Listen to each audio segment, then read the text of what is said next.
बहुत important point Manish, और दर्शकों को हम जिस तरह से पिछले कुछ शोज़ में हम बता चुके हैं कि बाकी कुछ सोशल मीडिया पर क्या दिखाया जा रहा है, यूक्रेन के साइड से क्या दावा किया जा रहा है, रशिया के साइड से क्या कुछ कहा जा रहा है, उस पर बिलीव करने की ज़रूरत नहीं, क्योंकि वो एक पक्ष का दावा है, एक प्रोजेक्शन है। और इस पूरे युद्ध में हमेशा इंफॉर्मेशन वॉरफेयर IW ये एक हमेशा से ही प्रमुख एंगल और प्रमुख वर्टिकल रहा है। और इसी को लेकर हमेशा जो कुछ दावा किया जाता है दोनों तरफ से, चाहे वो मिसाइलें हो, आम नागरिकों की जान जानी हो, कई घायलों की संख्या हो, मृतकों की संख्या हो, इन सभी को लेकर एक बड़ा असमंजस बना रहता है। और वो भी तब जब विशेष तौर पर वेस्टर्न मीडिया हमें एक एजेंडा और प्रोपेगेंडा के तहत काम करता हुआ दिखाई देता है। तब उनकी अपनी वजहें हो सकती है, उनमें से सभी इसमें नहीं हैं, कुछ शामिल हैं, लेकिन बहुत मुश्किल हो जाता है। और इसीलिए हम कहते हैं कि हम जो आंखों देखी आपको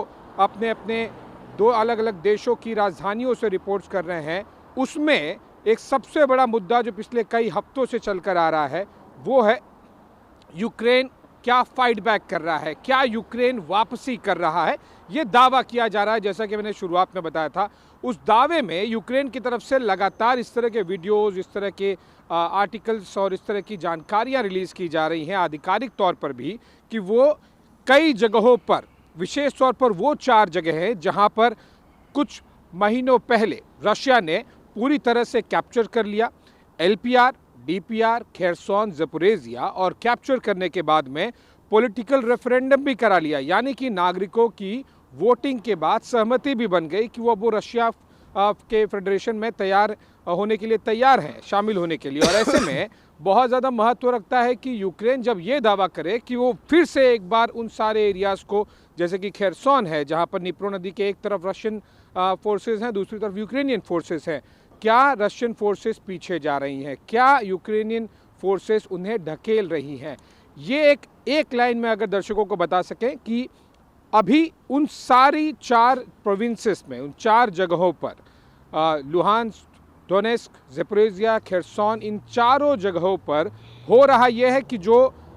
डिफेंसेस बना लिए गए थे, जिन एरियाज़ को कैप्चर कर लिया था रशिया ने, उसके बॉर्डर पर अब यूक्रेनी फोर्सेस टेम्पोररीली ही सही, कुछ समय के लिए ही सही, कुछ हद तक ही सही, लेकिन फाइट बैक ज़रूर कर रही हैं। वो धकेलने की कोशिश कर रही हैं रूसी सेना को पीछे, लेकिन रूसी सेना के डिफेंस बहुत ही स्ट्रांग है, उन्हें काफ़ी ज़्यादा समय मिला, हफ्तों में नहीं महीनों में समय मिला, और इस वजह से उन्होंने अपने डिफेंसेस को बहुत ज़्यादा स्ट्रांग बना लिया है।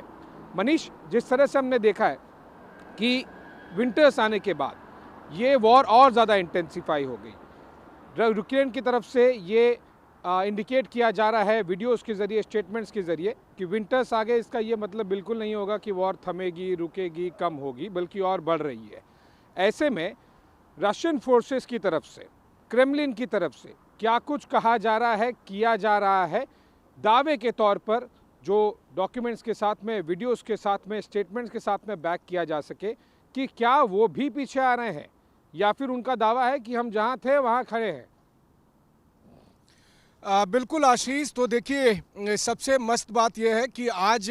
हमारे दर्शकों को बताने के लिए मेरे पास एक दिलचस्प जानकारी है। और पहले तो ये बातें मुझे रूस की सेना के अधिकारियों से पता चल रही थी, लेकिन हैरानी की बात मुझे तब लगी जब वो बातें फ्रंट लाइन से होते हुए क्रेमलिन तक पहुंची। और कल जब राष्ट्रपति पुतिन ने नेशनल सिक्योरिटी काउंसिल की मीटिंग की तो उसमें इस बात पर चर्चा हुई। तो हमारे दर्शक जानना चाहेंगे कि वो बात क्या है, तो वो बहुत दिलचस्प है, इसलिए मैं उसे उसी अंदाज में बताना भी चाहूँगा कि देखिए रूस में मोबिलाइजेशन हुआ, नई सेना बनाई गई, सेना में बहुत सारे ऐसे लोग जिन्हें अचानक सैनिक बनाए गए और फिर कुछ एक महीने की ट्रेनिंग के बाद उन्हें बॉर्डर पर भेजा गया, यानी फ्रंट लाइन पर, जहाँ पर वो लड़ाई कर रहे थे। इस बीच में वो अपने परिवार से, दोस्तों से, अपने साथ सहयोगियों से, उन सब से बात कर रहे थे। तो देखिए एक जो प्रोफेशनल आर्मी होती है उसमें और एक जो इस तरह के इमरजेंसी रिक्रूट होते हैं उसके बीच का अंतर क्या है कि जब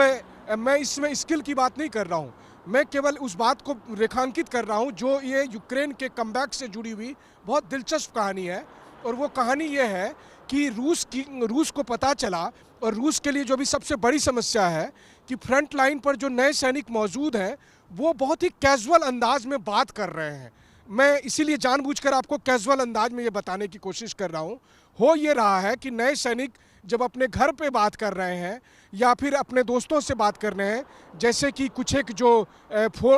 और वो जब ये सब बातें करते हैं तो चूंकि यूक्रेन की सेना के पास भी आज की तारीख में बहुत ही अत्याधुनिक ऐसे सिस्टम है जिसके जरिए वो रिकॉर्डिंग कर पा रहे हैं, सर्विलांस कर पा रहे हैं। तो ज़रा सुनिएगा कि रूस के नए सैनिक क्या बात कर रहे हैं अपने घर में। जब अपनी पत्नी से उनको कॉल आया तो उनको वो कह रहे हैं कि हाय डार्लिंग, तो उधर से उनकी पत्नी पूछ रही है कि आप लोग कैसे हैं, कितनी दिक्कत हो रही है, कहाँ पहुँचे। तो वो बहुत ही धड़ल्ले के साथ उस जगह के बारे में बता रहे हैं कि हाँ, इस वक्त तो मैं वो जो नदी तुमने सुना होगा ना, इस नदी के पास बाएं किनारे में मैं हूँ और यहाँ पर खाई बनी हुई है, उस खाई में हम 10 लोग हैं यहाँ पर और इसके ठीक बगल में 2-3 दुकानें हैं।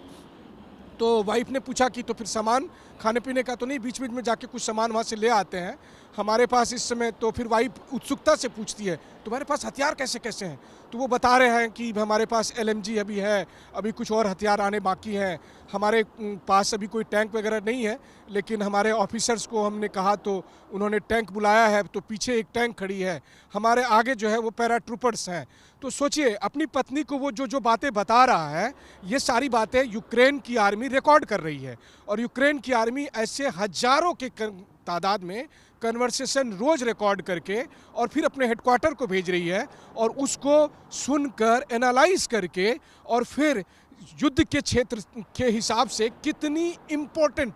जानकारी ये हासिल हो सकती है। क्योंकि आशीष खुद ही आपका बहुत बढ़िया अनुभव है डिफेंस को लेकर, तो आप समझ सकते हैं कि जब इस तरह की जानकारी कोई सैनिक या इस तरह के तमाम सैनिक जोश जोश में आकर दे रहे हैं तो वो जानकारी यूक्रेन को पहुंच रही है और उस वजह से यूक्रेन को बहुत हद तक अंदाज़ा है कि सामने में जो दुश्मन रेखा है वहाँ पर पोजीशन कितनी है, अभी क्या प्लानिंग उनकी चल रही है, क्या प्लानिंग नहीं चल रही है, और ये सब नई सेना की वजह से हो रहा है। और ये इस बातों की चर्चा कल राष्ट्रपति पुतिन के बैठक में हुई है, किसी और में नहीं। मैंने आपसे कहा ना कि मुझे ये सेना के अफसरों से पता चली थी, लेकिन अब राष्ट्रपति पुतिन ने सिक्योरिटी काउंसिल की बैठक में इस पर चर्चा की और उन्होंने कहा कि हमें ध्यान रखने की ज़रूरत है कि जो सेना का कम्युनिकेशन है उसको किस तरह से सिक्योर किया जाए।